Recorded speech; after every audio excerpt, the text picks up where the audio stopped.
And welcome to another episode of Tone Quest. And here with me right now on the gig rig is a very special friend of mine. I've known him since, I don't know, forever, man. And the Keytar player of Kjwan, and also he has a solo thing. Everybody, please welcome Mr. Enrique De DIos. Thank you so much, Inky. Inky. Thanks for coming, man. Thank you, Thank you for having me. So anyway, let's get to your rig, man. I mean, sure. Wow, I mean, I am overwhelmed actually by what I'm seeing right here. And let's go to the guitar first. Sure. Let's go to the source, man. The source first. Let's start with this abomination. This fantastic abomination. So this is a Washburn. This is a jumbo Washburn. A jumbo Washburn. Which I got in 1997. Oh my god. Okay. It's 97 or 98. It's almost 20 years old now. Okay. 20 years old now. When I was studying in Liverpool, and I really love the story of this guitar because I had some money and so yeah, I need to get a guitar. So I go to the guitar shop and I tried pretty much every single guitar. Like everything. Okay. It's like, oh, it's too expensive. It doesn't sound good. It's like, and I was about to leave and I was really sad. The shop guy goes, hang on, wait. Let me check in the back. Okay. And he brings out this guitar. Wow. This guitar, and this was actually just sent to the shop. Okay. It was like an extra stock. Ah, Extra okay. stock. Galing. It wasn't listed. So do you know the specs of it? Is it spruce or is it I'm actually not sure. I'm not that. Okay. But I do know it's not a solid top. It's a laminate. It's a laminate top. And I think if I'm not mistaken, it's made in Korea. Okay. If I'm not mistaken, and pretty much it's all stock. Okay. So even the preamp you use, the preamp is still okay. It's still stock. And what John did, he piggybacked on the preamp. Okay. Piggybacked on the preamp and added another mic around here. Okay. This is for getting your thumb, Yeah. right? This is a wireless MIDI controller. A wireless MIDI control made by AppPad, AC Pad. Okay, it's a Kickstarter company. Yeah, it's okay. a Kickstarter campaign. I haven't even unlocked the half the potential of this because these are like these pads. Yeah. They're hooked up to my GarageBand on my phone. Okay. So okay. This connects to your phone, yeah. And your phone connects to the looper pedal. The looper pedal, which is an Boss RC300 loop station. Okay, so from the guitar, you have that, you have this, you have that, and then you have another input, right? The normal input jack, right? Yes. Okay. That goes in. That takes the guitar signal. No, it takes a guitar signal, and where from this slew of wow. It only looks intimidating because the pedals are large. They're big. They're huge, and they have a lot of knobs. They have a lot of switches. That's why I'm very intimidated by. Wala eh. So anyway, okay, you have your RC300 loop station. You have your Zoom G3X, which has a pedal with a expression pedal. You have a Super Octave OC3. Yeah. Which I got from you. Yes, I used to own this one. Yeah. you have your Boss SL20. Slicer. Okay, you have radial passive JDI, a TC Helicon voice tone, and of course the master of the sound is the LR Bags. It all starts there. Yeah. It all starts there because okay. Because there's so much going on, I have to really get the sound of the acoustic right. Yes. And a big factor in live looping is feedback.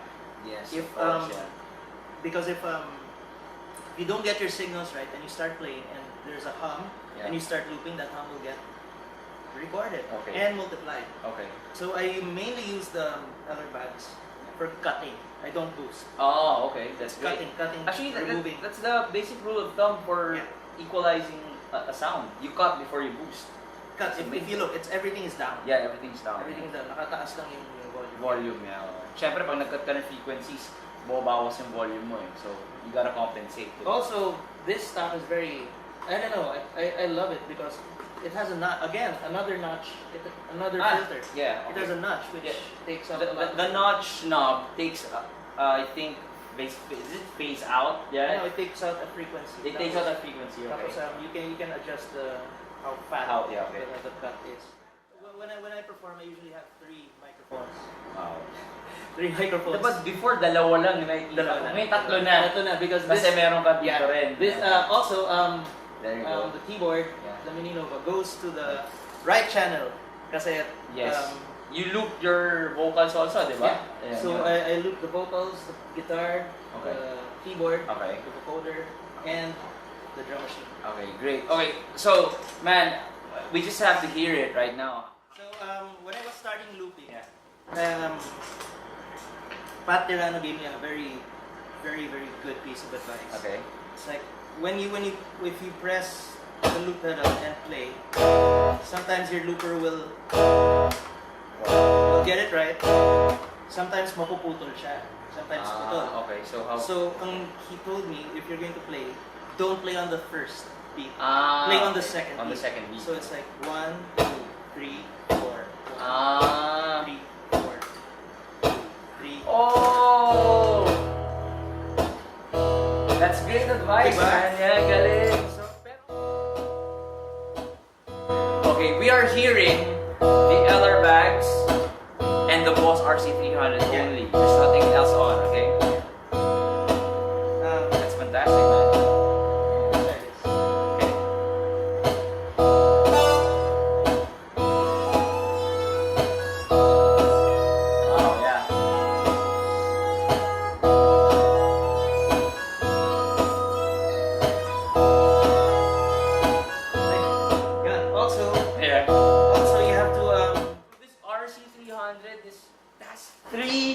Separate tracks that you can use, and each one has a stop and record.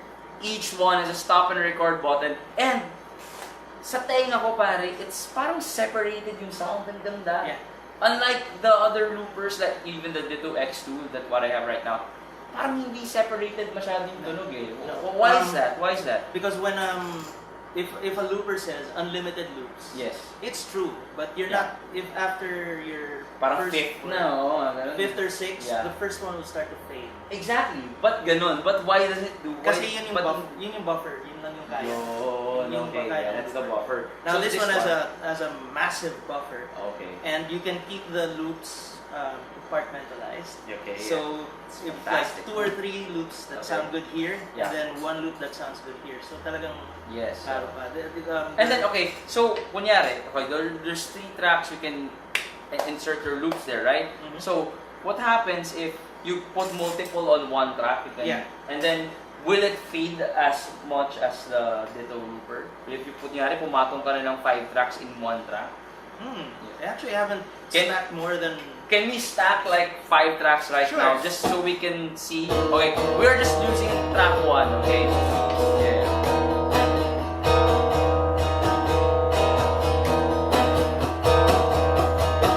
This is just track 1, and let's see how it sounds.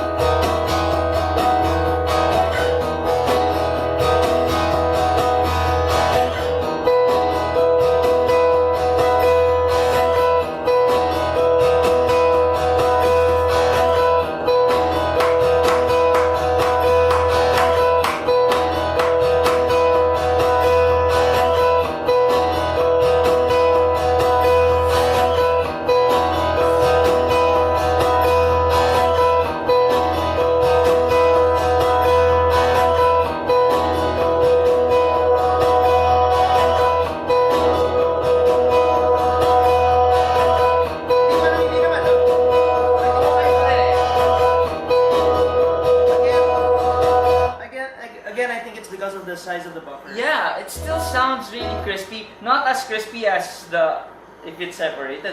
Can we just hear the difference of that? Sige nga. Sige. Kaya natin difference na yan.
The sound separated. Maybe it won't translate much to the video mic, but ang daming textures na nawawala if it's just in one track. Yeah. Which is another thing I learned is that after the first loop to be perfect, the arrangement is the next thing you should really work on. Okay, so para saan yung G3X? Assorted effects, and I'm not too super picky about sound. My go-to effect, because it helps me keep time, is delay. You tap tempo that? Not with this one, which is kind of a bummer. Why? Just to tap tempo on this one? Wala. No way! Wala. What? Wala. That's crazy, man. Somebody prove me wrong. What? Somebody please prove me wrong and tell me there's a tap tempo on the G3X, but I haven't found it. That's a real bummer. That's a real bummer. For a multi-effect that's as popular as a G3X, man. So just for effects and just for like chorus and delay or whatever, right? And maybe the volume control or the expression pedal, no na. Dito lang talaga. Dito. Okay. So the main volume is coming from Inky's expression pedal from the RC300. Okay. So we go to the super octave. This is for your, of course, the bass sounds, right? Yeah. Primarily for the bass. Can we hear that?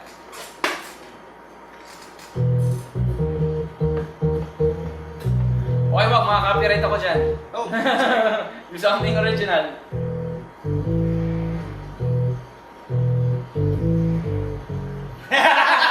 Mas makaka-copyright ako dyan.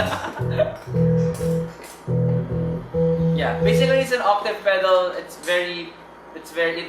has good tracking for the lower octaves, and I think that's very Okay, this is very curious for me. The SL20 slicer, it's like an 8-bit generator or something. Yes, it's a rhythm generator, and I only have it for one song. Okay.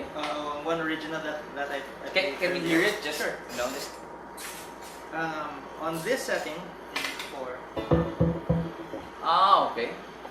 4. Is it like a ring modulator? Depends on the setting. But the really clever thing about this is a slave to the loop station. What do you mean? When you make the track, when you start your loop and you set your loop, the loop station will tell the slicer what tempo. Wow. So, via MIDI. Okay, that's how they communicate. Okay, that's great. So, sige nga, let's hear how does that sound. So, when you do a tempo for this one, it tracks your tempo, di ba? So yeah, it tracks your tempo. Right now hindi pa kasi I just need the loop. Okay. So I have to start and stop again. Stop, and then when I start, dun na siya susunod. Okay. Complicated stuff, man! Okay. But it sounds great.